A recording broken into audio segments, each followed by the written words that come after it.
For what may seem like the 100th time since free agency had started, we have more reports of a possible Jeremy Swayman contract extension. I'm really getting sick and tired of hearing of all of these wild numbers. I'm going to be talking about that here in this video, as well as a possible addition of Oliver Wahlstrom from the New York Islanders, a player who really hasn't had that breakout opportunity yet and could be looking for a new spot, and the Boston Bruins could be a perfect fit for him. So I'm going to be talking about both of these topics here in this video. Before we get into it, though, we know so 75% of you guys watching right now are not subscribed to the channel. You're looking for a spot to get all of your Boston Bruins news, including this very big upcoming Jeremy Swayman contract extension.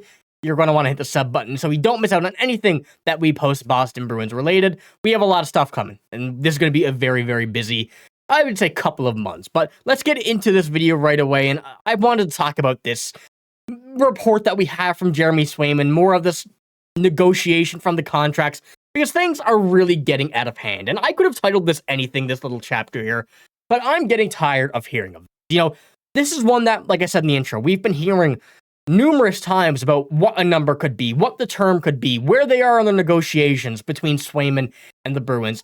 And we really haven't had a concrete answer. But what we have today is, once again, another one that I just want to see this contract signed. I don't want to hear this. I don't want to keep on thinking of how this is going to impact the Bruins, if this is too much, if this is too less.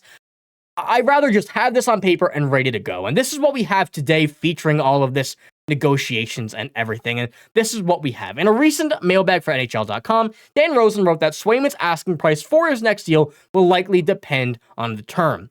Rosen noted that Swayman could be asking for less than $9 million per season if signed to an 8-year deal.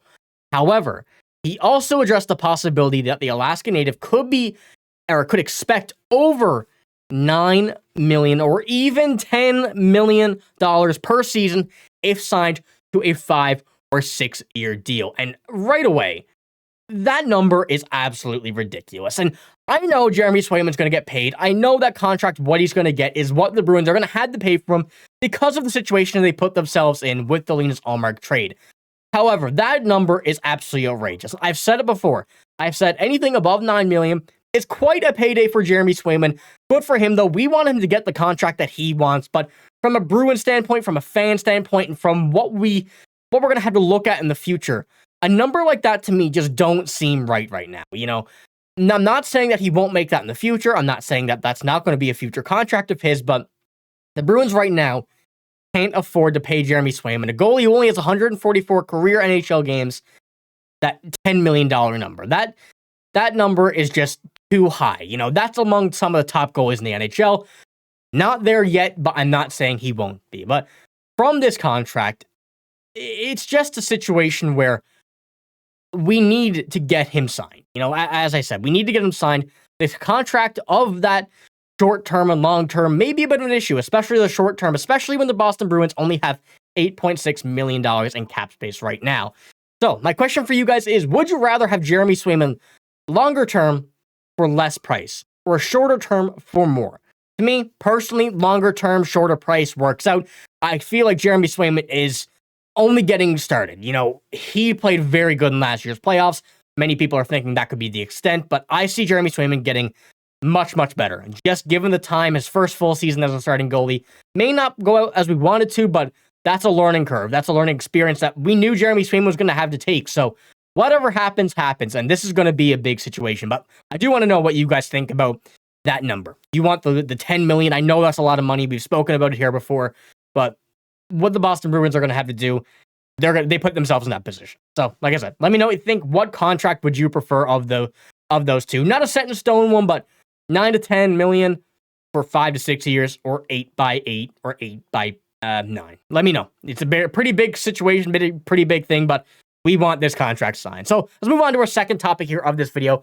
And could we see a Bruins trade coming for Oliver Wahlstrom? This is a guy who, like I said in the intro as well, really hasn't had the wheels going yet for the New York Islanders. A very high draft pick, and is a player that I still think has that potential to become the guy that he was picked to be. And this is what we have here coming from Boston Hockey Now. Now the Islanders trading Wahlstrom seems to be the only possible resolution, as he is currently an RFA, and the Islanders have, I think, $50,000 in cap space. So it's going to be pretty tough to get him signed, to have to make a move to sign him if they don't feel comfortable with him. and the Bruins could have him on a deal that should cost no more for the low price of a late-round draft pick. And once again, this would be the addition the Bruins are kind of looking for this bottom forward, bottom 6, bottom 9 winger slot, who really is not going to be costing anything. We need the salary right now for Swayman, but that's a big part of it as well. We want Swayman out of the way to be able to go and figure this out, figure out what the resolution or how we're going to resolve this whole extra goal-scoring winger that the Bruins are looking for and have said that they were looking for. And this is what we have here from a quote, I should say, from Don Sweeney, discussing really the whole situation about this.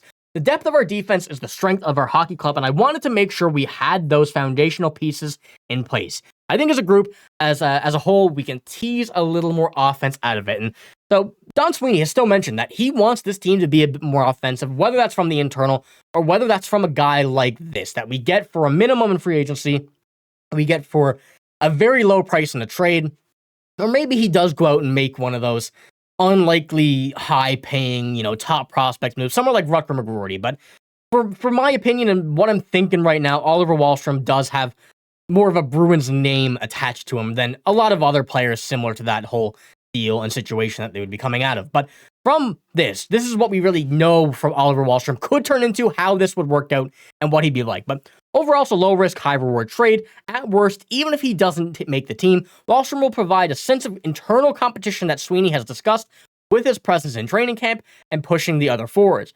At best, a fresh start helps Wahlstrom realize his potential, while the Bruins get a player with an elite quality shot on a bargain of a contract. So, as this article continues to say, there really is no loss to this. It's a very high reward, low risk deal that I think could be made, and especially where the Islanders need to get rid of him. It's nearly impossible that they would make a trade, or unlikely, I should say, that they'd go out and make a trade to be able to sign Wahlstrom, a guy who's kind of been pushed out of their lineup. So if anybody is in the trade market for an Oliver Wahlstrom, the Bruins need to be near the top of that list, if not at the top. And from his stats, we know he had a bit of a down season last year. We know that he wasn't the guy that they want him to be. In 32 games, he had 6 points. Obviously not ideal for a guy like him, but still, 24 years old, a lot of learning experience still to come out of this. With a true position in the NHL, I see him having much success. So it's only a matter of time until we see what happens. But one guy to keep an eye on, as I said, is going to be an Oliver Wahlstrom. But head on to our final topic here on this one is the trivia for this video.